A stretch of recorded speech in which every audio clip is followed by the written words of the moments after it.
அண்ணாமலை அவர்கள் வந்துட்டு இந்த பதவியிலிருந்து வேற பதவிக்கு ஹையர் போஸ்ட்டுக்கு வரைக்கும் போயிட்டாருன்னு வச்சுக்கோங்களேன். தமிழ்நாட்டோட நிலைமை எப்படி இருக்குன்னு நினைக்கிறீங்க? அவர் அண்ணாமலை சொல்றாருல்ல, அவர் மூச்சு வந்து அசம்பிளி தாங்க. ஸோ வந்து அவர் வந்து மேல் பொறுப்புக்கு போனா கூட ஸ்டேட்டோட பொறுப்பு வந்து கண்டிப்பா வெளியே போக மாட்டாருங்கிறது தான்.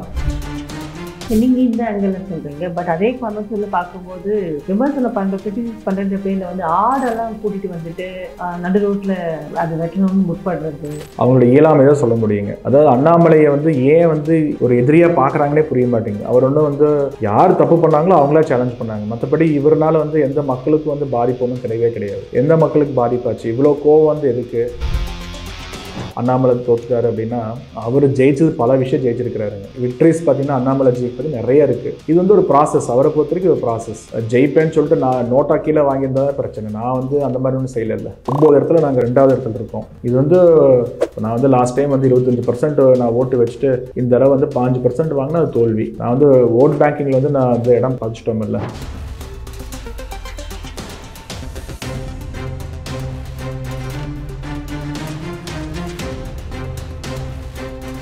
டிஎம் பார்வையாளர்களுக்கு வணக்கம். தமிழக பாஜக தலைவர் அண்ணாமலை அவர்கள் கோயம்புத்தூர்ல வெற்றியை வந்து இழந்து விட்டார் அப்படின்னு சொல்லி இப்ப பார்த்துக்கிட்டு இருக்கோம். அதை பத்தி நிறைய விஷயங்கள் பரவலாக பேசப்பட்டு இருக்கு. ஸோ கோயம்புத்தூர்ல இருக்கக்கூடிய நபர்கிட்டயே நம்ம கேட்கணும்னு சொல்லிட்டு ஏற்கனவே மிஸ்டர் கார்த்திக் அவர்களிடம் சில கேள்விகளை கேட்டிருக்கோம். அதுவும் குறிப்பா எப்படிப்பட்ட மாற்றம் வரும் கோயம்புத்தூர்ல எல்லாமே சொல்லி இருக்கிறாரு. வணக்கம் சுரவி கார்த்திக். லாஸ்ட் டைம் இன்டர்வியூ பண்ணும்போது நீங்க வந்து ரொம்ப ஒரு உற்சாகமா பல விஷயங்களை சொல்லியிருந்தீங்க. அண்ணாமலை அவர்கள் வந்து வெற்றி பெற்றுட்டா எந்த மாதிரியான ஒரு மாற்றம் வரும் அப்படின்னு சொல்லிட்டு இப்ப நீங்க எப்படி ஃபீல் பண்றீங்க? இந்த நிலைமை இருக்கு. இது ஆக்சுவலி ஒரு டிசப்பாயிண்டிங் இருக்கு. பட் ஃபேக்ட் பார்த்தீங்கன்னா வந்து ஓவர் கம் பண்ணணும். கண்டிப்பாக வந்து ஒரு ஏமாற்றம் தான் இது ஆக்சுவலி வந்து. ஏன்னா நம்ம ஹார்ட் ஒர்க் பண்ணி தோத்தோங்கிறது அது செகண்டரி. அது யாருன்னா ஹார்ட் ஒர்க் பண்ணுறாங்க ஜெயிப்பாங்க, ஸ்மார்ட் ஒர்க் பண்ணுறாங்க ஜெயிப்பாங்க, செகண்டரி அது. பட் மெயின் திங் பார்த்திங்கன்னா அண்ணாமலை அண்ணா பார்த்திங்கன்னா ஒரு பெரிய விஷன் கொடுத்துருந்தார் கோயம்புத்தூருக்கு. ஒரு ப்ராசஸ் கொடுத்துருந்தார். அந்த விஷனில் மட்டும் அந்த விஷனில் பார்த்திங்கன்னா ப்ராசஸ் தெரிஞ்சுது. எப்படி எக்ஸிக்யூட் பண்ண போகிறாங்க, எவ்வளோ எம்ப்ளாய்மெண்ட் வரும், என்னென்ன காரிடார் வந்து கோயம்புத்தூருக்கு வரும், கேபினெட்டில் வந்து ஒரு மினிஸ்டர் ஆவார்னு எதிர்பார்த்தோம். ஸோ அந்த மாதிரி பட்சத்தில் வந்து கோயம்புத்தூருக்கு ஒரு பெரிய வளர்ச்சி கண்டிப்பாக வரும். நிறைய ஸ்டேட்மெண்ட் கொடுத்தாரு. நிறைய ஸ்டேட்மெண்ட் வந்து சும்மா வந்து ஒரு ஜெயிக்கணுக்கு வேண்டி எதுவுமே ஸ்டேட்மெண்ட் கொடுக்கல.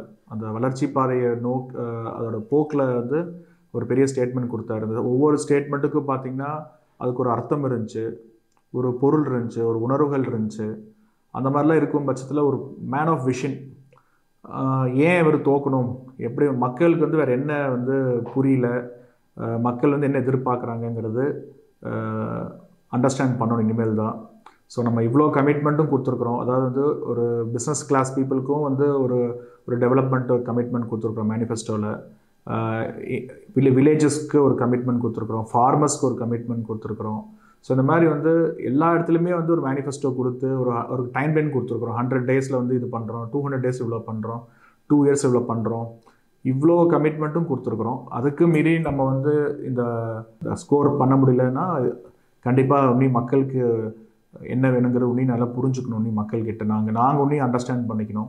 அது நெக்ஸ்ட் இதில் வந்து கண்டிப்பாக அது இந்த கேப் வந்து நெக்ஸ்ட் இதில் நம்ம ஃபில் பண்ணணும். இல்லை இப்போ என்ன கேள்வி வருதுன்னா, நேற்று ப்ரெஸ் மீட்ல வந்துட்டு அண்ணாமலை அவர்கள் பேசும்போது கூட ஒரு விஷயம் சொல்லியிருக்காரு. அதாவது பணம் கொடுக்காம மக்களுடைய அன்பை பெற்று வெற்றி பெறணும் அப்படின்னு சொல்லியிருக்காரு. அப்போ பணத்தால தான் வெற்றி பெற முடியுது மற்ற கட்சிகள் அப்படின்னு இல்லை அப்படி வந்துங்க. இந்த கல்ச்சர் பார்த்தீங்கன்னா இது ஒரு பணம் கொடுக்குற கல்ச்சர், வாங்குற கல்ச்சர் வந்து இது ஒரு எக்கானமியாக மாறிடுச்சு. இன்றைக்கி எலெக்ஷன் வந்தாலே வந்து ஒரு போனஸ் சீங்க. இப்போ வந்து இன்றைக்கி ஒரு வியாபாரியாக பார்த்திங்கன்னா எல்லாருமே வியாபாரம் பண்ணுறோம். ஒரு சூழ்நிலைக்கு நம்மளே பார்த்திங்கன்னா ஒரு அதிக இன்ட்ரெஸ்ட்டுக்கு ஒரு ப்ரைவேட்டாக வாங்கிக்கிறோம். இது வந்து யாரும் தடுக்க முடியாது. அதே மாதிரி பணம் தேவை அப்படிங்கும்போது அவங்களுக்கு வந்து ஏதாச்சும் ஒரு எக்ஸ்பென்ஸ் இருக்கலாம், ஒரு ஸ்கூல் கமிட்மெண்ட் இருக்கலாம், இல்லாட்டி ஒரு உடல்நல மருத்துவ எக்ஸ்பென்ஸ் இருக்கலாம், வேறு ஏதாச்சும் ஒரு எக்ஸ்பென்ஸ் இருந்துகிட்டே தான் இருக்கும் எல்லாத்துக்குமே. அந்த மாதிரி டைமில் வந்து ஒரு வீட்டுக்கு வந்து ஒரு அமௌண்ட்டு போகும்போது வந்து அது வந்து அவங்களால வந்து வேண்டான்னு சொல்ல முடியாது கண்டிப்பாக. ஸோ பணத்தினால ஜெயிச்சாங்க, இந்த பணம் வந்து பரிவர்த்தனை வந்து நம்ம வந்து நமக்கு வந்து செட்பேக் ஆயிடுச்சு அப்படின்னா இது கண்டிப்பாக இது வந்து அடுத்த வருஷம் இதே தான் நடக்கும். இன்னும் 5 இயர்ஸ் கழிச்சாலும் இதே நடக்கும், இன்னும் 10 இயர்ஸ் கழிச்சு இதே நடக்கும். இந்த மாற்றம் வந்து மாறணும்னா கண்டிப்பாக வந்து it will take long time. பெரிய பீரியட் எடுக்குங்க. ஸோ இதுக்கு வந்து மாற்று வழி நம்ம எதாவது யோசிக்கணுங்க. இதுக்கு மேலே ஏதாவது ஒரு சக்தி வந்து நம்ம யோசிச்சா மட்டும்தான் இதை நம்ம உடைக்க முடியுங்க. மக்கள் வந்து பணம் வாங்காத அளவுக்கு வந்து அவங்க கம்ஃபர்டபுளாக இருக்கணும். மக்கள் எதுக்கு பணம் வாங்குறாங்க அப்படின்னா, சும்மா வந்து நம்ம நியூஸில் சொல்லுவாங்க, ஊடகத்தில் சொல்லுவாங்க, இட்ஸ் ஃபார் குவார்டர் பிரியாணின்னு சொல்லிட்டு. அப்படி கிடையாதுங்க. பணங்கிறது வந்து மக்களோட அடிப்படையோட செலவு நிறைய இருக்குங்க இன்றைக்கி. அதுக்கு தான் பயன்படுதுங்க. ஸோ அது வாங்குறதும் நிப்பாட்ட முடியாது, கொடுக்குறதும் நிப்பாட்ட முடியாதுங்க. அது தொடர்ந்துட்டே தான் இருக்கும். பட் இதுக்கு ஏதாச்சும் மாற்று வழிகள் தான் நம்ம யோசிக்கணுங்க. மாற்று வழிகள் அப்படின்னு பார்த்தா என்ன ஐடியா சொல்ல வரீங்க? மாற்று வழிகள் பார்த்தீங்கன்னா, சென்ட்ரல் கவர்மெண்ட்டில் நிறைய ஸ்கீம்ஸ் இருக்குங்க. ஒரு ஏழைகளுக்காகட்டும், ஒரு நடுத்தர மக்களாகட்டும், வியாபாரிகளாகட்டும் நிறைய ஸ்கீம்ஸ் இருக்குங்க. அந்த ஸ்கீம்ஸை வந்து கரெக்டாக வந்து ப்ராப்பர் சேனல் பண்ணி நெக்ஸ்ட்டு இந்த அடுத்த 2 வருஷத்தில் வந்து அவங்களுக்கு ப்ராப்பராக வந்து சேர்க்கணுங்க. ஒரு தனி மனிதனுக்கு என்ன தேவைங்க? ஒரு நல்ல ஒரு சாப்பாடு, நல்ல ஒரு தூக்கம், நல்ல தண்ணி, ஒரு கழிவறை, படிப்பு, சுகாதாரம், இது எல்லாமே வந்து நம்ம திட்டத்தில் இருக்குங்க. சென்ட்ரல் கவர்மெண்ட் திட்டத்தில் எல்லாமே இருக்குங்க. இது கரெக்டாக போய் சேர்த்துட்டோம் அப்படின்னா மக்களுக்கு வந்து வேறு எந்த விதமான பணங்கள் வந்தாலும் அது வந்து ஏற்றுக்க மாட்டாங்க. ஸோ நம்ம இந்த விஷயத்தை நம்ம கான்சென்ட்ரேட் பண்ணணும். நெக்ஸ்ட் 2 இயர்ஸில் பார்த்தீங்கன்னா மத்திய திட்டங்கள் பூராமே வந்து அந்தந்த மக்களுக்கு வந்து சேர்றதுக்கு நம்ம என்னென்ன பிளான் பண்ணுமோ, அந்த காரிகர்த்தா ஆகட்டும், அந்த பூத் பீப்புள் ஆகட்டும், அந்த மண்டல், வார்டு, நிறைய பேர் இருக்காங்களா, அவங்க எல்லாருமே வந்து திட்டங்கள் வந்து கரெக்டாக போய் சேர்க்கணுங்க. சேர்த்தாலே போதும், மக்கள் வந்து நம்மளை வந்து ஓகே நமக்கு வந்து சென்ட்ரல் கவர்மெண்ட் தராங்க, இந்த பாரதிய ஜனதா பார்ட்டி என்ன அப்படிங்கிறது புரிஞ்சுப்பாங்க. இல்லைங்க கார்த்திக், இப்போ வந்து உத்தரப்பிரதேசம் அவங்க எடுத்துக்கலாம், ஈவன் அயோத்தியா ராமர் கோவில் கட்டக்கூடிய அந்த பிளேஸ்லேயே வந்து பார்க்கும்போது நிறைய வீடுகள் வந்துட்டு மத்திய அரசு திட்டத்தின் கீழே கட்டி கொடுத்துருக்குறாங்க. பட் ரிசல்ட் அப்படின்னு பார்க்கும்போது அந்த இடத்துல வந்து வெற்றி வாய்ப்பு இழந்திருக்காங்க. அதே இடத்துல பார்க்கும்போது காங்கிரஸ் நீங்கள் எடுத்துக்கோங்க உதாரணமாக, 1 லட்சம் ரூபாய் வந்து பெண்களுக்கு தரப்படும் சொன்னதுக்காக அந்த கார்டு கொடுத்துருக்குறாங்க. இப்போ வைரலாக அது போய்கிட்டு இருக்கு ஆக்சுவலாக. ஸோ வெற்றி பெற்ற உடனே இந்த கார்டு கொண்டு வாங்க, ஃபஸ்ட்டு வந்து ஒரு 8500 ரூபாய் வாங்கிக்கலாம், அதுக்கப்புறம் கொஞ்சம் கொஞ்சமாக வாங்கிக்கலாம் மாதம் மாதம் சொன்னதுனால எல்லாத்தையும் நம்பியிருக்காங்க. அப்போது இதுலேருந்து என்ன தெரியுதுங்க, நீங்கள் என்னதான் திட்டங்களை கொண்டு வந்து மக்களுக்கு செஞ்சாலுமே கூட கவர்ச்சிகரமான திட்டமும் அந்த பைசா கொடுக்குறது தான் பெட்டர் அப்படின்றத நம்புறாங்க இல்லையா? இன்னைக்கு வந்து அது பிரச்சனையாக இருக்குது. இப்போ போயிட்டு ஆஃபீஸில் வந்து காங்கிரஸ் ஆஃபீஸில் நிற்கிறாங்க, திட்டிட்டு போறாங்க, சண்டை போடுறாங்க, போராட்டம் பண்றாங்க, அந்த அளவுக்கு பண்ணிக்கிட்டு இருக்காங்க. பட் அந்த தேர்தல் வரும்போது கவர்ச்சிகரமான திட்டம் தானே தேவைப்படுது. ஐ மீன் சொன்னா மட்டும் போதும், செய்யறாங்களோ இல்லையோ அந்த டைம்ல சொல்லி மனசை மாத்தினா போதுன்ற மாதிரி மக்களோட அது கண்டிப்பாங்க. சரிங்க, நரேஷன் வந்துங்க ரொம்ப இம்பார்ட்டன்ட்டுங்க. இப்போ வந்து ஒரு கூட்டணி கட்சியா இருக்கிறாங்க, ஒரு ஐஎன்டி அப்படின்னா ஒரு கூட்டணி கட்சி பார்த்தீங்கன்னா ஒரு 15-18 கட்சிகள் இருக்குங்க அக்ராஸ் கண்ட்ரி பார்த்தீங்கன்னா. ஸோ மேனிஃபெஸ்டோ பார்த்தீங்கன்னா டிஃபர்ஸுங்க. மேனிஃபெஸ்டோ பார்த்தீங்கன்னா ஒரு 300 இடத்துல, அட்லீஸ்ட் ஒரு 400 இடத்துல வந்து ஒரு கட்சி நின்று அவங்க மேனிஃபெஸ்டோ கொடுத்தாங்கன்னா அது வந்து ஒரு எக்ஸிக்யூஷன் பண்ணுறதுக்கு வசதியாக இருக்குங்க. இந்த மேனிஃபெஸ்டோ பார்த்தீங்கன்னா அந்தந்த மாநிலத்துக்கு தகுந்த மாதிரி மேனிஃபெஸ்டோ கொடுத்துட்றாங்க. தமிழ்நாட்டில் பார்த்தீங்கன்னா இந்த 1 lakh ஸ்கீமே பற்றி யாருமே பேசவே இல்லை. பீகாரில் பார்த்தா இதை பற்றி யாரும் பேசவே இல்லை. பட் யூபியில் பார்த்தீங்கன்னா இந்த 1 lakh ஸ்கீம் பற்றி பேசியிருக்காங்க. ஸோ இது எல்லாமே வந்து மேனிப்புலேஷன் தாங்க. ஸோ இது வந்து எக்ஸிக்யூஷன் பாசிபிலிட்டியே கிடையாது. அதாவது வந்து நம்ம வெற்றி அடைகிறோமோ இல்லையோ, அடுத்தவங்களோட வெற்றி வந்து தடுக்கிறது தான் வந்து அவங்க அஜெண்டாவாக இருக்கும்போது இந்த மேனிப்புலேஷன் வந்து அவங்களுக்கு ஒரு அட்வான்டேஜாக இருக்குங்க. எப்படி வந்து அவங்களுக்கு தெரியும் இந்த ஸ்கிரிப்ட் வந்து கண்டிப்பாக வந்து ஓட்டை பிரேக் பண்ணுங்கிறது அவங்களுக்கு தெரியும், அது உடச்சிட்டாங்க. ஸோ அந்த ஸ்கிரிப்டை ஒரு புது ஸ்கிரிப்டை கொடுத்து ஓட்டை பிரேக் பண்ணதில் வந்து கண்டிப்பாக இது ஐஎன்டி கூட்டணி வந்து நல்ல பெரிய வெற்றி அடைஞ்சிட்டாங்க அதில். ஸோ இதுக்கு வந்து சட்டங்கள் தான் வரணும். அந்த ஒரு அப்படின்னா அப்போ அந்த ஒரு டாக்டிக்ஸ்ல பிஜேபி வந்து கோட்டை வீடு எடுத்துடலாம் இல்லையா? இப்போ எக்ஸாம்பிள் இப்போ நீங்கள் தமிழ்நாட்டில் கூட எடுத்துக்கோங்களேன். இப்போ உங்கள் ஆன்சர்லேருந்து இந்த கொஸ்டின் ரைஸ் ஆகுது, ஒவ்வொரு மனுஷங்க மேலேயும் வந்துட்டு 3 லட்சத்துக்கும் மேலே வந்து கடன் இருக்கு அப்படின்னு சொல்லிடுறாங்க. பிரச்சாரத்தில் கூட பிஜேபி நிறைய இடங்கள்ல இது வந்து சொல்லியிருந்தாங்க, அந்த அளவுக்கு கடன் சுமை இருக்குங்க தமிழ்நாட்டு மேலே அப்படின்னு சொல்றாங்க. இப்படி சொல்லும் போது மக்களுடைய மனநிலைமை என்ன இருக்குன்னு நினைக்கிறீங்க? லைக் ஆமா கடன் இருக்கு, நாளைக்கு காலையில என் வீட்டில் வந்து என்ன கதை தட்டி கேட்க போறாங்களா என்ன அப்படின்னு தாட்டு தானே இருக்க போகுது. ஸோ இப்போ கடன் பற்றி அதை பற்றிலாம் கவலை கிடையாது. அட் சேம் டைம் இந்த மாதிரி ஒரு இலவசங்களோ இல்லை தேவையில்லாமல் இந்த கவர்ச்சிகரமான திட்டங்கள் அறிவிக்கும் போதோ இதை மட்டும் நம்பி போற ஒரு கல்ச்சரை தான் மக்கள் விரும்புறாங்க அப்படின்னு நம்ம எடுத்துக்கலாம். கண்டிப்பாக இன்னைக்கு கடன் சுமைகள் வந்து பாதர் பண்றதுக்கு பாமர மக்கள் இல்லைங்க, எந்த மக்களுமே வந்து அது வந்து கண்டிப்பாக வந்து அதை பெருசாக பொருட்டை எடுத்துக்கவே மாட்டாங்க. அதாவது பிரச்சனைங்கிறது வந்து ஒரு எமர்ஜென்சி மாதிரி வந்தால் மட்டும்தான் இந்த பிரச்சனை பற்றி நம்ம யோசிப்பாங்க ஜனங்க. இப்போதைக்கு வந்து இந்த கடன் சுமைகள், அதோட வட்டிகள், அதோட திருப்பி ரிட்டர்ன் கொடுக்குற பாலிசி, இதெல்லாம் வந்து யாரும் பாதர் பண்ண போகிறது கிடையாதுங்க. அதனால் வந்து இன்றைக்கி என்ன வந்து நமக்கு இலவசங்கள் கிடைக்குது, நமக்கு இன்றைக்கி என்ன ஆப்பர்ச்சுனிட்டி கிடைக்குது, இன்றைக்கி என்ன நமக்கு மானியங்கள் கிடைக்குது மட்டும்தான் ஜென்ரலாக யோசிப்பாங்க. இது மக்களோட இயல்பு அது. ஸோ இதுக்கு வந்து மாற்று வழிங்கிறது வந்து அவங்க வந்து ஹாப்பியாக இருக்கணும். கம்ப்ளீட் ஹாப்பியாக இருக்கிறதுக்கு வந்து நம்ம என்ன முயற்சியோ அதை பண்ணணும். அதுக்கு நிறைய ஸ்கீம்ஸ் நிறைய இருக்குங்க. அதாவது வந்து ஒரு தனி மனிதன் வந்து கம்ப்ளீட்டாக வந்து ஹாப்பியாக இருக்கிறதுக்கு மாநில திட்டங்களாகட்டும் மத்திய திட்டங்களாகட்டும் எல்லாமே இருக்குங்க. பட் அது வந்து கொண்டு போய் சேர்க்கறது தான் நம்ம பொறுப்புங்க. அது சேர்க்கும் பட்சத்தில் பார்த்தீங்கன்னா இந்த சிஸ்டமே வந்து க்ளீன் ஆயிருங்க. இப்போ வந்து மத்திய அரசு கொண்டு வரக்கூடிய எல்லா திட்டத்துக்கும் மாநில அரசு ஸ்டிக்கர் ஒட்டிக்குது அப்படின்னு சொல்லிட்டு பாஜக வார்த்தைக்கு வார்த்தை பரப்புரை மேற்கொண்டது எல்லாமே நம்ம பார்த்துருக்கோம், நீங்களும் பார்த்துருக்கீங்க. அப்போ இது எந்த மீனிங்ல மக்கள் புரிஞ்சுக்கிறாங்க நீங்க நினைக்கிறீங்க? அட் சேம் டைம் இப்போ டைரக்டா மக்கள் வந்துட்டு ஒரு பெனிஃபிட் ஆகுறாங்க அப்படின்னாலும் இல்ல அவங்களுடைய குறைபாடுகளை வெளிப்படுத்துறாங்க அப்படின்னாலும் லைக் பெட்ரோல் விலை அதிகமாயிடுச்சு, அதே மாதிரி கேஸ் வந்து விலை அதிகமாயிடுச்சு இந்த ஆட்சியில அப்படின்றது ஒரு காமனா பேசப்படுது இல்லையா? ஸோ இந்த ரெண்டு விஷயத்துக்கு ரொம்ப இம்பார்ட்டன்ட் கொடுக்கும்போது அதற்கான ஒரு முயற்சி ஏன் பாஜக எடுக்கலையா இல்லை ஏன் அப்படின்னு ஒரு கொஸ்டின். ஸ்டிக்கர் ஒட்டுற கலாச்சாரம் வந்து அக்ராஸ் கண்ட்ரி இருக்குங்க.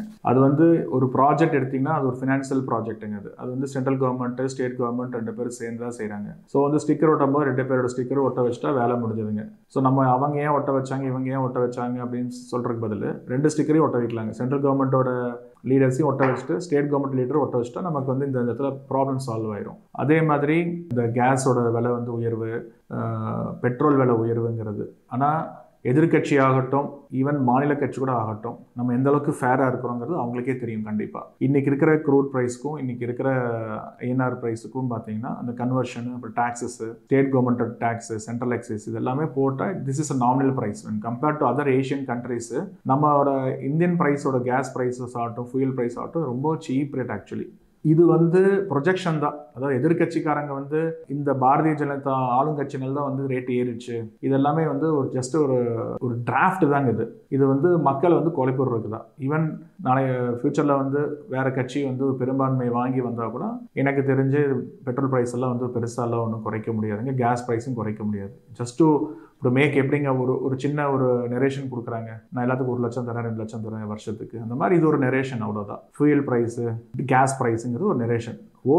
ஓட்டு வந்து ஜாஸ்தி வாங்குறதுக்கு இது ஜஸ்ட் ஒரு நெரேஷன் அவ்வளோதாங்க. மற்றபடி வந்து மக்கள் தான் புரிஞ்சுக்கணும்.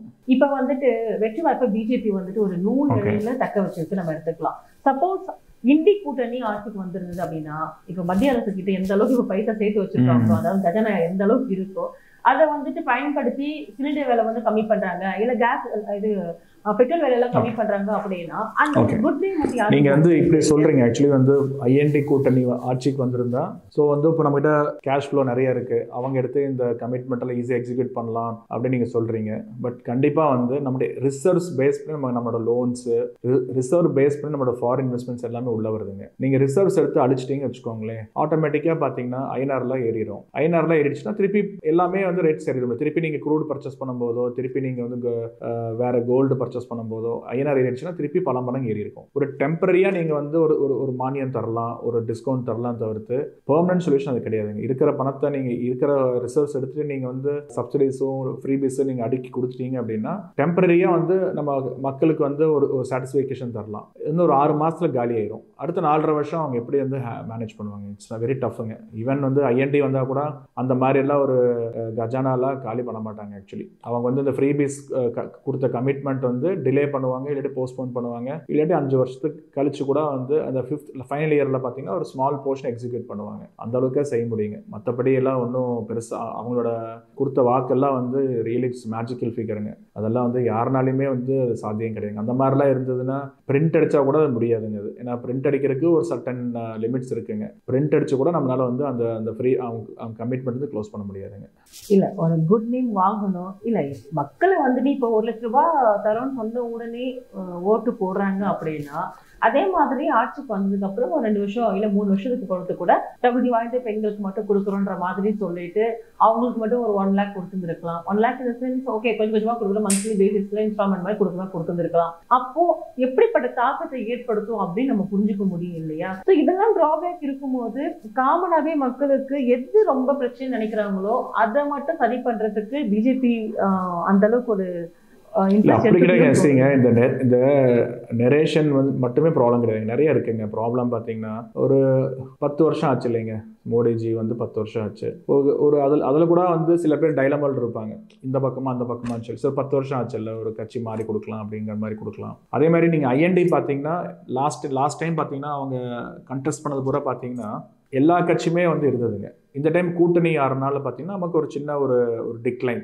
அது வந்து நேச்சர் தானே. ஸோ இந்த 10 வருஷம் தொடர்ந்து இந்த ஆட்சி பண்ணாலும் வந்து சில பேருக்கு வந்து ஓகே நம்ம ஒரு மாற்றி போடலாம், இது நேச்சர் எல்லா இடத்துலையும் இருக்கிறது தான். இது வந்து புது சொல்லும் கிடையாது, மாநிலத்திலையும் வந்து இப்போ நடக்குதுங்க. இப்போ தமிழ்நாட்டிலே பார்த்தீங்கன்னா ஏடிஎம்கே 10 வருஷம் நடந்திருக்கு. இப்போ கொரோனா பீரியடில் பார்த்தீங்கன்னா ஏடிஎம்கே நல்லா ஒர்க் பண்ணாங்க, நல்லா எல்லா பக்கமும் வந்து சுகாதாரங்கள் மருந்துகள் எல்லாம் ரீச் பண்ணாங்க. அம்மையார் இறந்தாக்க அப்புறம் கூட அந்த ஆட்சியை வந்து எங்கேயுமே வந்து டிஸ்டர்ப் பண்ணாமல் கொண்டு போனாங்க. பட் திருப்பி பார்த்தீங்கன்னா அசம்பிளி வரும்போது பார்த்தீங்கன்னா எதிர்க்கட்சி டிஎம்கே வந்து நல்ல ஒரு வெற்றி அடைஞ்சாங்க. இதுக்கு எல்லாமே காரணம் வந்து நாட் ஒன்லி த மேனிஃபெஸ்டோ, ஒரு மாற்றம். ஒரு 10 வருஷம் ஆச்சு, அந்த மாதிரி கூட இருக்கலாங்க. ஸோ இது வந்து பாரதிய ஜனதா பார்ட்டி வந்து மக்களுக்கு வந்து ஒரு நல்ல விஷயம் கொடுக்கலங்கிற அர்த்தம் கிடையாதுங்க. ஓகே, நம்ம இப்போ பாயிண்ட்டுக்கு வந்துடுவோம். இப்போ கோயம்புத்தூர் எஸ்பெஷலி தமிழ்நாட்டை பொறுத்த வரையிலும் 40 வந்துட்டு டிஎம்கே கூட்டணி கட்சிகள் வந்து எடுத்திருக்கிறாங்க, மிகப்பெரிய வலு சேர்த்திருக்காங்க இந்தி கூட்டணிக்கு அப்படின்னு நம்ம எடுத்துக்கலாம். அட் சேம் டைம் கோயம்புத்தூர்ல எஸ்பெஷலி அண்ணாமலை அவர்கள் மிஸ் பண்ணியிருக்காரு. அடுத்த கட்டமா இது எப்படி கொண்டு போக முடியும்னு நினைக்கிறீங்க? ஃபர்ஸ்ட் ஆஃப் ஆல் கோயம்புத்தூர் எப்படி இருக்கு மோட்டிவேஷன்? மக்கள் என்ன சொல்லுவாங்க, எல்லாருமே வந்து பார்த்தீங்கன்னா ஒரு டிசப்பாயின்மெண்ட் தான் கண்டிப்பாக இருப்பாங்க. அந்த டிசப்பாயின்மெண்ட் வந்து இது ரொம்ப பெரிய டிசப்பாயின்மெண்ட் தாங்க எல்லாத்துக்கும். ஏன்னா ஜென்ரலாக பார்த்தீங்கன்னா ஒரு நல்ல வேட்பாளர் வந்து ஜெயிக்கணும்னு சொல்லிட்டு ப்ரே பண்ணுவாங்க, இல்லாட்டி ஆசைப்படுவாங்க. பட் இந்த தடவை பார்த்தீங்கன்னா அவரோட கமிட்மெண்ட்டுக்கு வேண்டி நிறைய பேர் ஃப்ளோரில் இறங்கி வேலை செஞ்சுருக்காங்க. நிறைய பேர், அதாவது வந்து 4.25 லட்சம் பேர் 4.25 லட்சம் ஓட்டு வாங்கியிருக்கோம் அப்படின்னா கிட்டத்தட்ட ஒரு 50,000 to 60,000 பேர் வந்து களத்தில் இறங்கியிருப்பாங்க. இறங்கி ஓட்டு கேட்டிருக்கிறாங்க.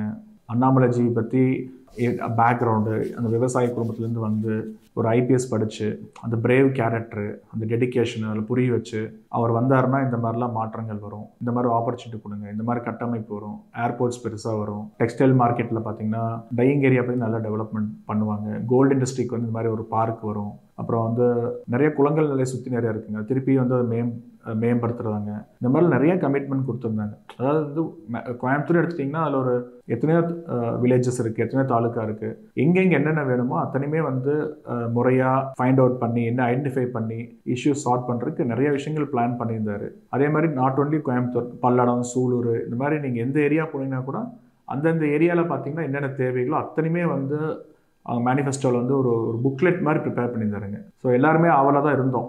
ஸோ இவ்வளோ பெரிய விஷயங்கள் வருது, அதுவும் வந்து 100 days வந்து இந்த மேனிஃபெஸ்டோ வந்து ஒரு படிக்கல் வைக்கிறாரு அப்படின்னு கமிட்மெண்ட் கொடுத்துருந்தாரு, டேட் வைஸ் கொடுத்துருந்தாரு. அது எல்லாமே வந்து ஒரு செட்பேக்காக தான் பார்க்குறோம். வந்து ரோல் மாடலாக இருக்கும்னு நினச்சோம் எல்லாருமே. ஒரு கோயம்புத்தூர் வந்து ரோல் மாடல் சிட்டியாகவும் ஒரு மெட்ரோபாலியன் சிட்டியாகவும் மாறுறதுக்கு வந்து ஒரு பெரிய ஒரு ஃபஸ்ட்டு ஒரு முயற்சியாக இருக்கும்னு எதிர்பார்த்தோம். But anyway this is not loss. Actually நம்ம உன்னையும் வந்து நிறைய விஷயங்கள் தொடர்ந்து இருக்குங்க. இந்த வருஷம்னா அடுத்த ரவுண்டில் நம்ம டெவலப் பண்ணலாம். ஸோ இந்த தடவை அந்த முயற்சிகள் வந்து நம்ம கொடுக்க முடியல, அவ்வளோதாங்க. தென் பார்ட்டி கிளாஸ்ல நீங்க சொல்லியிருந்தீங்க லைக் பிஜேபி அண்ட் அதிமுக ரெண்டு கட்சியும் இணைந்து செயல்படுறதை விட தனித்தனியாக இருக்கிறது பெஸ்ட் அப்படின்ற மாதிரி சொல்லியிருந்தீங்க. பட் இப்போ அப்படியே மாறி இருக்கு இல்லையா? ரெண்டு கட்சியும் ஒன்றா இருந்திருந்தா இன்னைக்கு வந்துட்டு நிறைய சீட் வாங்கியிருந்துருக்கலாமே அப்படின்னு பேசப்படுது. கண்டிப்பாங்க. அவர் அண்ணாமலைஜி வந்து ப்ரொஜெக்ஷன் வந்து ஒரு அடுத்த 10 வருஷம் கழிச்சு எப்படி இருக்கும் தமிழ்நாடு, அடுத்த 15 வருஷம் கழிச்சு எப்படி இருக்கும். ஏன்னா அவரோட ஏஜ் பார்த்தீங்கன்னா நியர் அபவுட் 40 தான் ஆகுதுங்க. ஸோ அவரால் வந்து அடுத்த 10 வருஷம் அடுத்த 5 வருஷம் அப்படி யோசிக்கிறாங்க. இன்னைக்கு எக்ஸாம்பிள் பார்த்தீங்கன்னா ஒரிசா இருக்குது பார்த்தீங்கன்னா வச்சுக்கோங்க. ஒரிசா பார்த்தீங்கன்னா பட்நாயக்ஜி பார்த்தீங்கன்னா தொடர்ந்து ஒரு 25 years சிஎம்மாக இருந்திருக்கிறாருங்க. பட் அதுக்கு ஒரு டைம் எடுத்துருக்கல, 25 வருஷம் ஆயிருக்கு இந்த பிரேக் பண்ணி நம்ம அங்கே ஆட்சி அமைக்கிறதுக்கு ஒரு பிரேக் ஆயிருக்குங்க. அதனால் வந்து ஏடிஎம்கேவோட கூட்டணி வைக்கக்கூடாதுங்கிறதெல்லாம் வந்துங்க அது வந்து செகண்டரிங்க. பட் நம்ம எவ்வளோ ஸ்ட்ராங்காக இருக்கிறோம், நம்ம வந்து எந்த அளவுக்கு வந்து இங்கே வர்த்தாக இருக்கிறோங்கிறதுக்கு தெரியறதுக்கு இது ஒரு நல்ல ஆப்பர்ச்சுனிட்டி நினச்சாருங்க. ஸோ இனிஷியலாக பார்த்தீங்கன்னா யூபியோட சீட் இவ்வளோ உடையுங்கிறது யாரும் எதிர்பார்க்கல. ஸோ கான்ஃபிடென்ட்டாக நம்ம வந்து 356 360 சீட்ஸ் வந்து ஒரு கம்ஃபர்டபுளாக இருக்கிறோங்கிறது ஒரு மைண்ட் செட்டுங்க. அதனால் வந்து தமிழ்நாடுக்கு வந்து நம்ம ஒரு பெரிய ஒரு ஓகே நம்ம கூட்டணி வச்சு ஜெயிச்சாலும் போன டைம் ஜெயிக்கல. ஆக்சுவலி கூட்டணி வச்சு கூட நம்ம போன டைம் வந்து ஒரு சீட்டை ஜெயித்தோம். அதனால் வந்து ஒரு சின்ன ஒரு கேம்பிள் இது ஓகே ட்ரை பண்ணி பார்க்கலாம் அப்படிங்கிறது.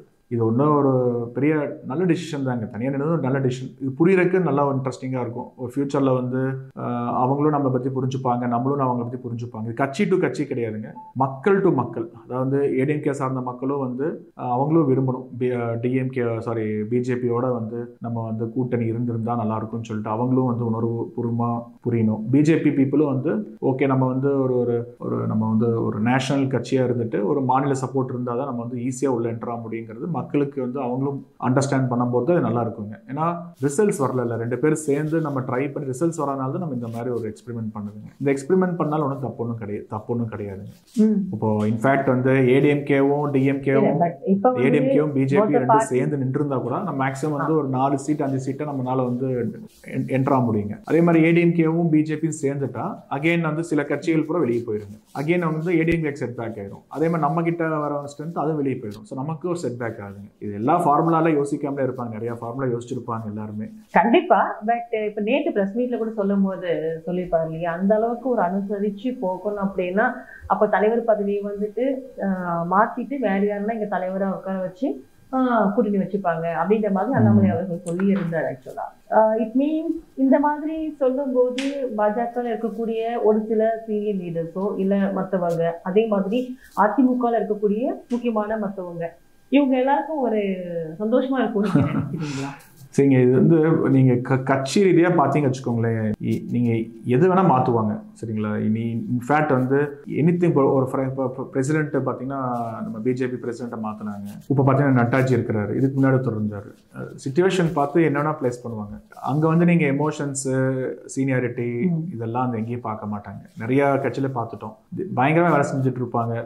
திடீர்னு பார்த்தா அவங்க வந்து வேற ப்ரொஃபைலுக்கு போயிடுவாங்க. அந்த இடத்துல வேற ரீஃபில்லிங் வரும். இதெல்லாம் வந்து கட்சியில சாதாரணங்க. கார்த்திக், ஒருவேளை நீங்க இப்படி நினைச்சு பாருங்களேன், மற்ற ஸ்டேட் எல்லாம் வேற விஷயம். தமிழ்நாட்டை பொறுத்த வரையிலும் இதுக்கு முன்னாடி இருந்த தலைவர்களை காட்டிலும் அண்ணாமலை அவருக்கு வந்த பிறகு வளர்ச்சி அடைந்திருக்கு அப்படின்றது வந்து ஃபேக்ட். கண்டிப்பா நம்ம எல்லாமே அக்செப்ட் பண்ணிக்கிறோம் இல்லையா? கண்டிப்பாங்க, அதுல டவுட்டே இல்ல.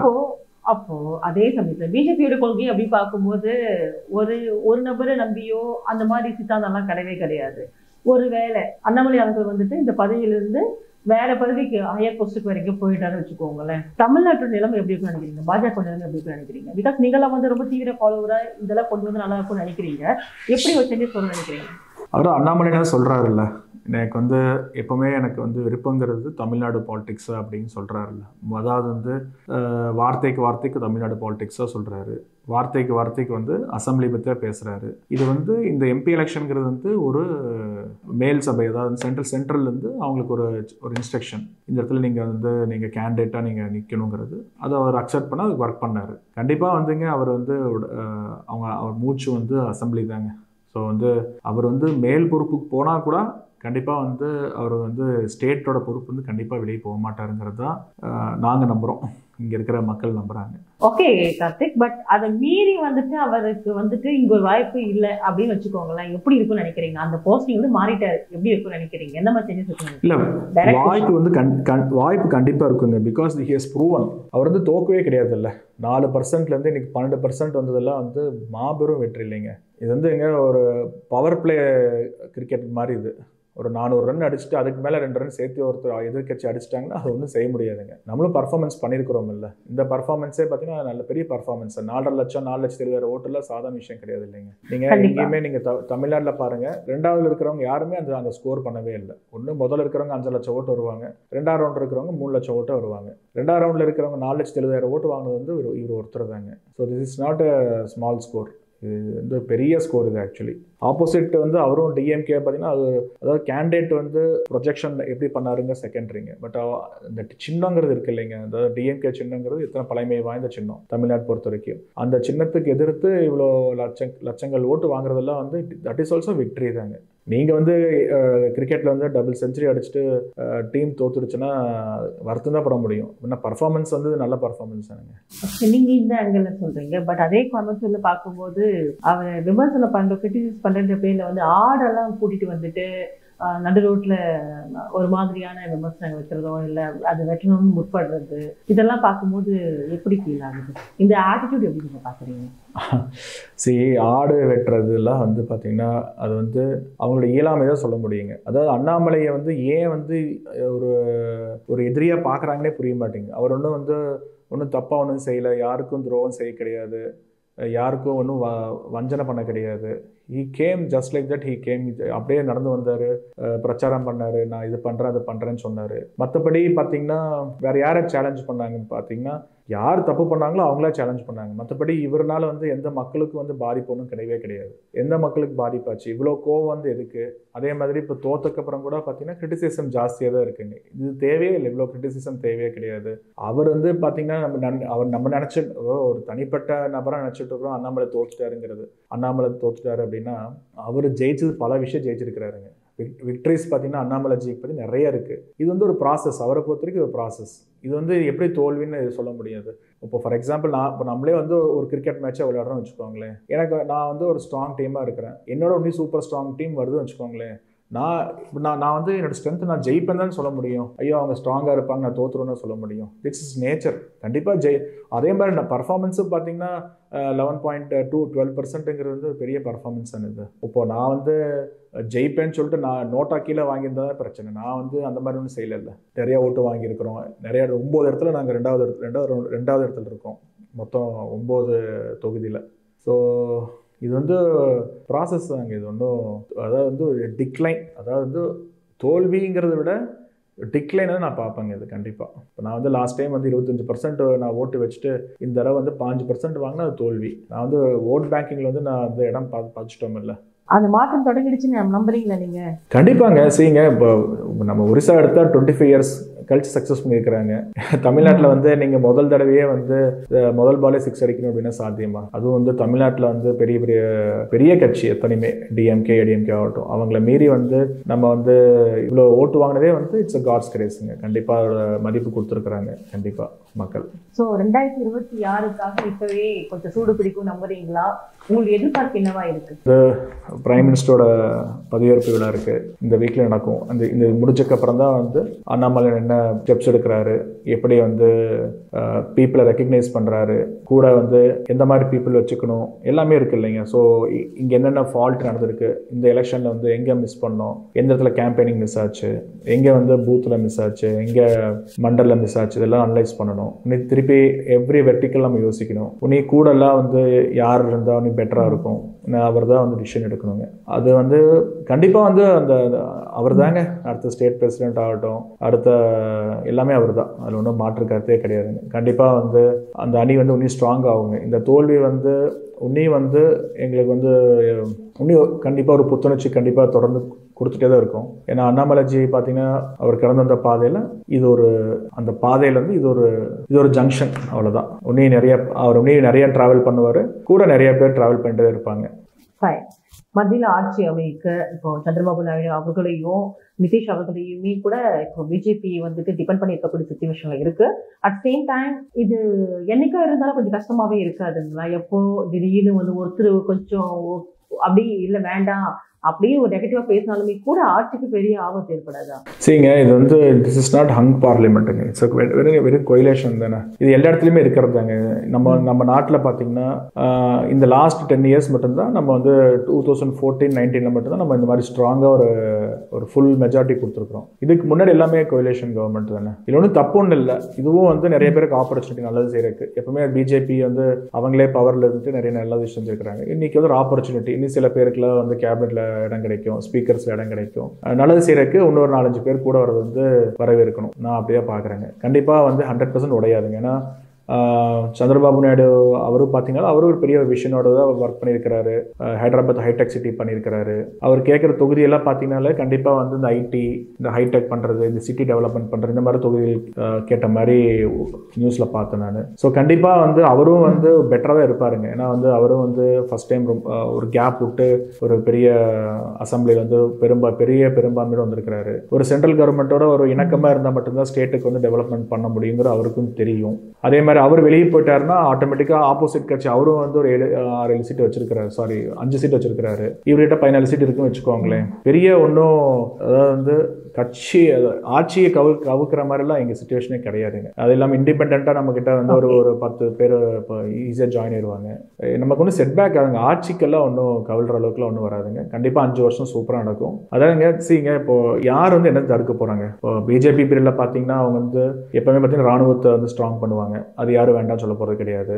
ஏன்னா இப்படி சொல்லிட்டீங்க நீங்க, அக்னிபாத்தே நீங்க நாங்கள் ஆட்சிக்கு வந்து அக்னிபாத்தை தூக்கிடுவோம்னு சொல்லியிருக்காங்க. எதிர்கட்சி யாரும் தடுக்க போறது இல்லைன்னு நினைக்கிறீங்க? சரிங்க, மாறுங்க, புரிஞ்சுப்பாங்க எல்லாருமே. சரிங்க, அப்புறம் வந்து ராணுவத்தை ஸ்ட்ராங் பண்ணுவாங்க. நெக்ஸ்ட் வந்து ஃபாரின் கொலாபரேஷன், ஃபாரின் டைஅப், இதெல்லாம் யாரும் வந்து கண்டுக்கு போகிறது கிடையாது. டெவலப் ஆகிட்டு இருக்கு. நெக்ஸ்ட் பார்த்தீங்கன்னா மாநிலத்துக்கு வந்து பிரித்து கொடுக்குறது, ஜிஎஸ்டி கலெக்ஷன் நல்லா போயிட்டு இருக்கு.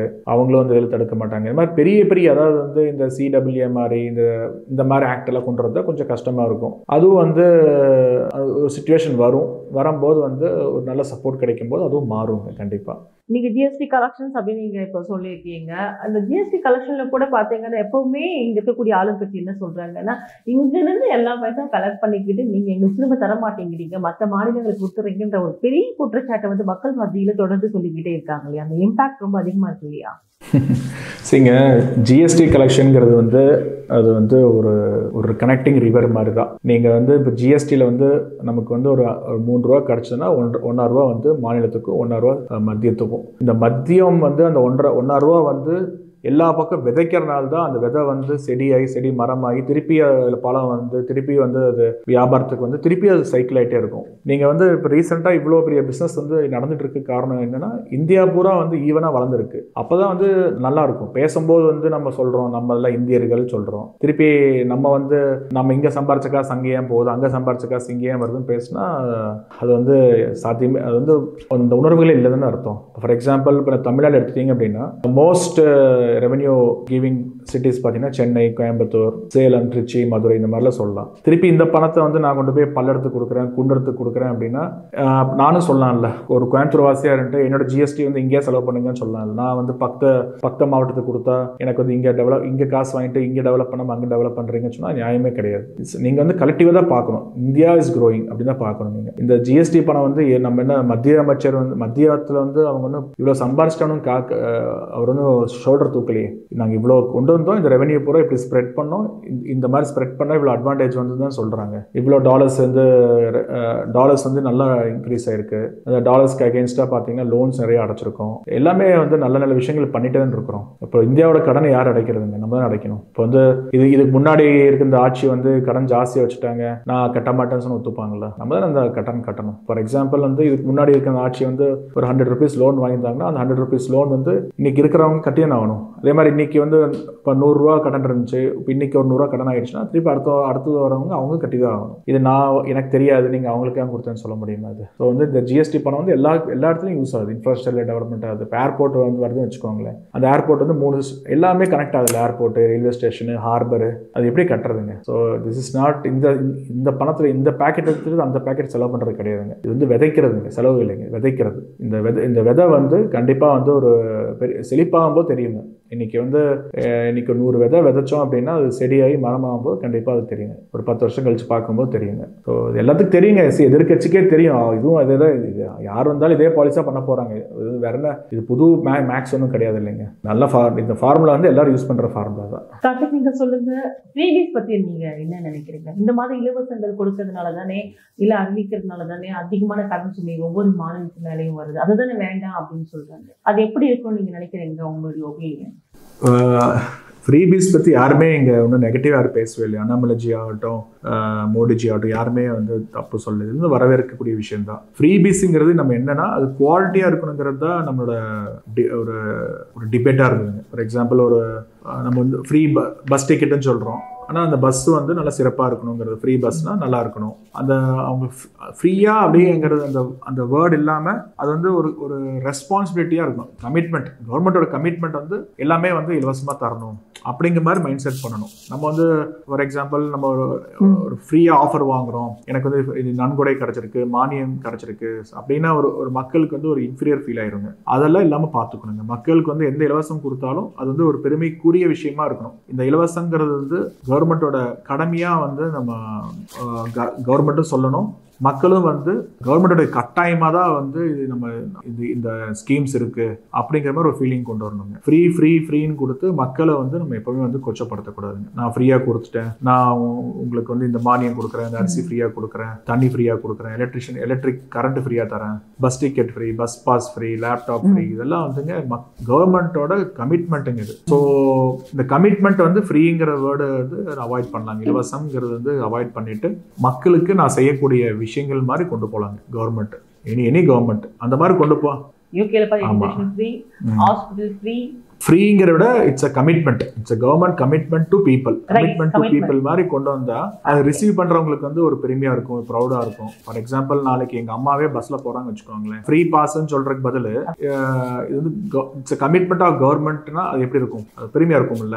அதாங்க ஃப்ரீ பதிலாக சர்வீஸா இருக்கும், அவ்வளவுதாங்க. அந்த ஃப்ரீ வேர்டு எடுத்துட்டு it should be service, it's not about central or state. எல்லா பக்கமே வந்து இந்த ஃப்ரீங்கிற வேர்டு எடுத்துட்டு it is service to people அந்த மாதிரி வந்ததுன்னா இன்னும் கொஞ்சம் ப்ரௌடா இருக்குங்க. மக்களுக்கு வந்து எல்லா பிரஜைக்கும் வந்து ஒரு ஃப்ரீயா இருக்கும். கண்டிப்பா அந்த காலம் வருங்க, அதெல்லாம் அண்ணாமலைஜி கொண்டு வருவாருங்க, வரணும். அந்த அளவுக்கு நம்பிக்கை இருக்குன்னு நினைக்கிறேன் உங்களுக்கு.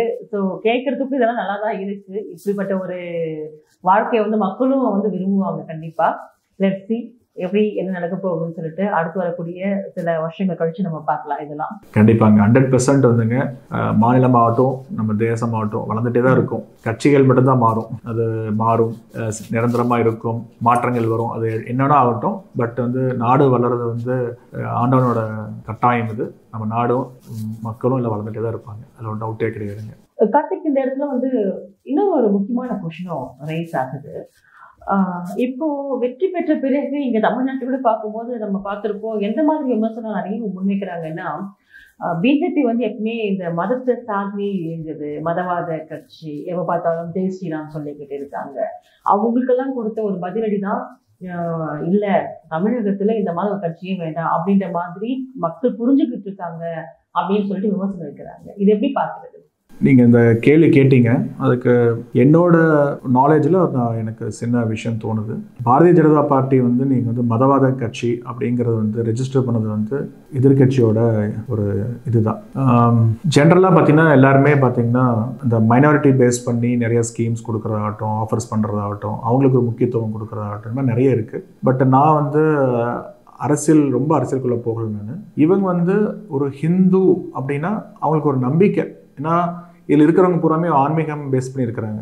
இப்போ மோடிஜி ஆகட்டும், மற்ற தலைவர்களாகட்டும், அவங்க கும்பிட்ற கடவுள், அவங்க ஆன்மீகத்தை நம்புறது, அவங்க ஹிந்துத்துவம் நம்புறது எல்லாமே அவங்களோட பிறப்பு உரிமை இது. ஸோ அது வந்து ஒரு பக்தியோடு செய்கிறாங்க. அதில் வந்து ஒரு சேவை செய்கிறாங்க, பக்தியை கொடுக்குறாங்க. அந்த கலாச்சாரத்தை வந்து நல்லா இருக்கணும்னு சொல்லிட்டு அதை பற்றி இன்னும் நல்லா விரிவாக பேசுகிறாங்க. இது வந்து ஒரு பெரிய தப்புன்னு இல்லைங்களே இது. சரிங்க, இப்போ வந்து எல்லாருமே பார்த்தீங்கன்னா மைனாரிட்டின்னு சொல்லிட்டு நம்ம பேசிட்டே இருக்கிறோம், only for vote banking. BJP வந்து எந்த மைனாரிட்டிக்கு வந்து என்ன தப்பு பண்ணிட்டாங்கன்னு சொல்லுங்கள். ஏதாவது ஒரு அதர் ஹிந்து, முஸ்லீம், கிறிஸ்டியன், சிக்கிஸ் யாராச்சும் வந்து கூப்பிட்டு வந்து பிஜேபினால உங்களுக்கு என்ன துரோகம் பண்ணிட்டாங்க கேளுங்க. மாதிரி ஒன்றுமே நடக்க கிடையாது. எல்லாமே வந்து ஒரு மாய், அதாவது நெரேஷன் தான். அதாவது பிஜேபி உடைக்கிறதுக்கு இது ஒரு நெரேஷன். ஓகே, மதவாதம் அப்படின்னு சொல்லலாம் அப்படின்னு சொல்லிட்டு. மற்றபடி பிஜேபி வந்து சமமாக தான் பார்க்குறாங்க எல்லாத்தையும். எங்கேயாச்சும் வந்து ஃப்ரீபீஸ் ஆகட்டும், மானியங்கள் ஆகட்டும், டெவலப்மெண்ட்ஸ் ஆகட்டும், இந்த வீடு, இந்த வாசல், தண்ணி கொடுக்கறது, பைப் போடுறது, எவ்வளோ ஸ்கீம்ஸ் இருக்குது. நூற்றுக்கணக்கான ஸ்கீம்ஸ். ஏதோ ஸ்கீம் வந்து நம்ம வந்து காஸ்ட் பேஸ் பண்ணி, ரிலிஜன் பேஸ் பண்ணி கொடுத்துருக்கோமா? அப்படி கிடையாது இல்லைங்க. அதே மாதிரி மைனாரிட்டிங்கிறது அப்படின்னா அப்போ வந்து இதெல்லாம் அரசியலுக்காக அரசியல்வாதிகள் பண்றதுன்னு சொல்ல வரீங்களோ? கண்டிப்பாங்க. நீங்க மைனாரிட்டின்னு சொல்றது வந்துங்க பாப்புலேஷன் தான் வந்து அதர் ரிலிஜியன் மைனாரிட்டியாக இருக்கலாங்க. பட் எக்கானமி ரீதியாக பார்த்தீங்கன்னா இன்றைக்கி அவங்க நல்லா பண்ணுறாங்களே. இப்போ வந்து ஃபார் எக்ஸாம்பிள் நீங்கள் வந்து வேறு ஜிசிசிக்கு போங்க, வேறு கண்ட்ரிஸ், அந்த ஜிசிசி இருக்கிற கண்ட்ரிஸ் போங்க, எல்லா இடத்துலையுமே வந்து நம்ம இந்தியன்ஸோட நம்ம மைனாரிட்டின்னு சொல்கிறோம் பார்த்தீங்களா, அவங்களாம் வந்து அங்கே குடிக்கட்டு வாழ்ந்துட்டு இருக்காங்க. அங்கே வந்து ஆயிரக்கணக்கான பீப்புளுக்கு எம்ப்ளாய்மெண்ட்ஸ் கொடுக்குறாங்க. ஈவன் இந்தியாவிலே பார்த்தீங்கன்னா நீங்கள் மைனாரிட்டின்னு சொல்கிறவங்க பார்த்தீங்கன்னா ஒரு பெரிய எக்கானமி இருக்கிறாங்க, லார்ஜர் எக்கானமியில் இருக்கிறாங்க. அவங்க வந்து லட்சக்கணக்கான பேருக்கு வேலை வாய்ப்பு கொடுக்குறாங்க. ஈவன் மைனாரிட்டின்னு சொல்கிறது வந்து ஒன்லி ஃபார் பாப்புலேஷன் இல்லைங்க. மற்றபடி பார்த்தீங்கன்னா எல்லாருமே பிரச்சனை பற்றி எல்லா பக்கம் தான் இருக்குது. ஈவன் ஹிந்துஸ்லேயும் வந்து அந்த லோ லெவல் பீப்புள் பிரச்சனை இருக்குது. அதே மாதிரி ஹிந்துஸ்லேயும் முஸ்லீம்ஸ்லேயும் இருக்குது, கிறிஸ்டின்ஸ் இருக்குது, எல்லாத்துலேயுமே பிரச்சனை இருக்குங்க. பிரச்சனை எங்கெல்லாம் இருக்குங்க. பாப்புலேஷன் மட்டும்தாங்க வந்து மைனாரிட்டி மெஜாரிட்டி. மற்றபடி எக்கானமி ஆகட்டும், டெவலப்மெண்ட் ஆகட்டும், கஷ்டப்படுறதாகட்டும், துக்கமாகட்டும், அதில் ஈக்குவலாக இருக்குங்க. ஸோ வந்து நம்ம வந்து இந்த மைனாரிட்டி பாலிடிக்ஸ், இந்த எஸ்டி எஸ்சி இந்த மாதிரி பாலிடிக்ஸ் எல்லாம் வந்துங்க நீ எத்தனை நாள் பண்ணுவாங்க. எல்லாருமே வந்து இந்த நரேஷன் வச்சுட்டு இன்னும் எத்தனை நாள் வந்து கால தள்ளுவாங்க. எல்லாம் மக்கள் புரிஞ்சுப்பாங்க, ஒரு பீரியடில் புரிஞ்சுப்பாங்க. ஈவன் ஒவ்வொரு நரேஷன் செட்பேக் ஆகுது நமக்கு வந்து. அதாவது வந்து நம்ம வந்து எதிர்கட்சிகள் பார்த்தீங்கன்னா ஐஎன்டி பார்த்தீங்கன்னா ஒரு நரேஷன் கொடுக்குறாங்க. இது வந்து இந்த ரீடிஸ்ட்ரிபியூஷனில் கண்டிப்பாக வந்து நம்ம சொன்ன ஸ்டேட்மெண்ட் வந்து அதுக்கு வேற மாதிரி வந்து கொண்டு போய் தமிழில் புரிய வச்சு, ஆங்கிலத்தில் புரிய வச்சு, ஒவ்வொரு ஸ்டேட்லேயும் ஒவ்வொரு மாதிரி கருத்துக்கள் திணிக்கிறது, இது மாதிரி நிறைய பண்ணியிருக்கிறாங்க. இது எல்லாமே வந்துங்க மக்கள் தான் புரிஞ்சுக்கணுங்க. தனிப்பட்ட ரீதியாக நமக்கு என்ன லாஸ், கவர்மெண்ட் பிஜேபி நம்ம என்ன வளர்ந்துருக்கிறோம், பிஜேபினால நமக்கு ஏதாச்சும் பிரச்சனையா, பிஜேபினால நம்ம ரிலிஜனுக்கு ஏதாவது பிரச்சனையா, பிஜேபினால நம்ம கேஸ்ட்டுக்கு ஏதாவது பிரச்சனையா, பிஜேபினால நமக்கு என்ன க்ரோத் ஆயிருக்கும். இது வந்து ஒவ்வொரு மக்கள் தனிப்பட்ட ரீதியாக கால்குலேஷன் பண்ணாதான் வந்து பிஜேபி யாருங்கிறது தெரியும் நமக்கு. ஸோ இந்த இடத்துல வந்து மதவாத கட்சிங்கிறது மாதிரிலாம் ப்ரொஜெக்ஷன் தான் அது. பிஜேபி பார்த்தீங்கன்னா எப்பவுமே வந்து பொதுநலமாக தான் இருக்கிறாங்க. இன்னைக்கு வந்து ராணுவத்தில் வந்து அங்கே ஒரு -20 டிகிரிஸில் நிற்கிறாங்கன்னா அது இங்கே இருக்கிற அத்தனை பேருக்கு சேர்ந்து அங்கே நிற்கிறாங்க. அவர் வந்து ஹிந்துக்கு சேஃப்டியாக இருக்கணும், ஒரு முஸ்லீமுக்கு சேஃப்டியாக இருக்கணும், கிறிஸ்டின் சேஃப்டியாக இருக்கணும் நிற்க கிடையாது. இப்போ ஒரு வியாபாரி முதற்கொண்டு அரசியல் இருக்கிறவங்க எல்லாருமே சேர்ந்து மொத்தமாக இந்தியர்களுக்கு வேண்டிய எல்லாருமே இருக்கிறோம். அதை வந்து ரெஜிஸ்டர் பண்ணும் எல்லாருமே. உங்களுடைய பதிவை நீங்கள் வந்துட்டு ரொம்ப தெளிவாக சொல்லியிருக்கீங்க. எப்படிப்பட்ட மாற்றம் வரும், மக்கள் வந்து கொஞ்சம் கொஞ்சமாக புரிஞ்சுப்பாங்கன்னு சொல்லியிருக்கீங்க. கிரேட். வேற ஏதாவது சொல்ல விரும்புறீங்களா? எல்லாருமே தமிழ்நாடு மக்கள் வந்து பிஜேபிக்கு தன்னார்வலராக வந்து நிறைய ஒர்க் பண்ணியிருக்கீங்க. துவண்டு போகாதீங்க.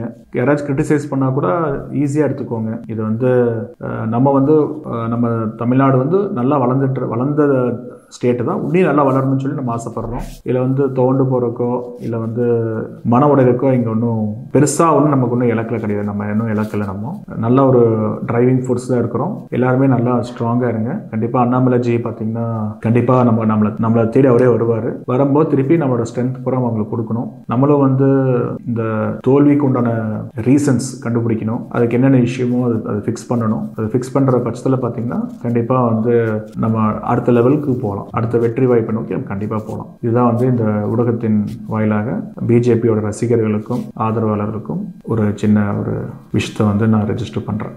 தேங்க்யூ கார்த்திக். பல்வேறு கருத்துக்களை நீங்க பதிவு பண்ணியிருக்கீங்க. அதுவும் இல்லாம உங்க மனசுல இருக்க சில விஷயங்களும் பிராக்டிக்கலா நீங்க வந்துட்டு மக்கள் முன்னாடி வச்சிருக்கீங்க. நன்றி. தொடர்ந்து பேசலாம். இன்னும் பல விஷயங்களும் இருக்கு பேசுறதுக்கு. நன்றி. நன்றிங்க.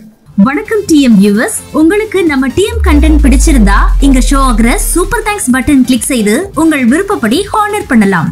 நன்றி.